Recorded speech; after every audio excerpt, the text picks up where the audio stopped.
বিজেপিয়ে গোটেই ইলেকশ্যন বিলাকত খালি হিন্দু মুছলমান চাই থাকে। আমি অসমৰ ৰাইজক চাই আছো। আমাৰ কাৰণে সকলো জাতি ধৰ্ম বৰ্ণ সম্প্ৰদায় উপজাতি আমি তেওঁলোকে অসমৰ সচেতন নাগৰিক হিচাপে ইলেকশ্যনত তেওঁলোকৰ যিটো অধিকাৰ তেওঁলোকে সাব্যস্ত কৰিছে।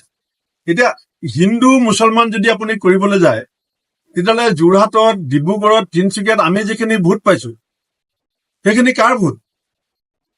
সেইখিনি কাৰ ভোট? গোলাঘাট জিলাত আমি যিখিনি ভোট পাইছো সেইখিনি কাৰ ভোট? আমি ক'ৰবাত 100টাত হাৰিছো, ক'ৰবাত 500 হাৰিছো, হাৰিব পাৰো, কিন্তু আমিতো ভোট পাইছো। ভোটত ছেকেণ্ড ডিভিজন নাই ইয়াত পলিটিক্সত। ইয়াত ডেপুটি জিলা পৰিষদ ডেপুটি এপি নাই, কিন্তু আমি প্ৰত্যেকটো অঞ্চলত সকলো জাতি জনগোষ্ঠী ধৰ্ম সম্প্ৰদায়ৰ আমি ভোট পাবলৈ সক্ষম হৈছো। আমি সংখ্যাগতভাৱে পাৰ্চেণ্টেজ ৱাইজত আমি পিছত আছো। MP ইলেকশ্যনতো আমি 0.05% আগত আছিল, এতিয়া আমি পিছ পৰিছো, আৰু এইটো আমিয়ে পিছ পৰিছো। 2013 চনত সোণোৱাল ডাঙৰীয়া সভাপতি আছিলে বিজেপি, 15খন জিলা পৰিষদ পাইছিলে, তাৰপিছতে MP বহুত জিকিলে।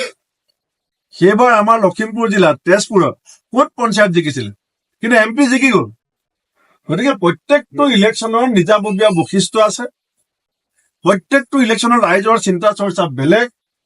ৰাইজেও ভালকে জানে যে পঞ্চায়তত যিমানেই ৰাইজে ওলাই আহক চৰকাৰ বদলাব নোৱাৰে।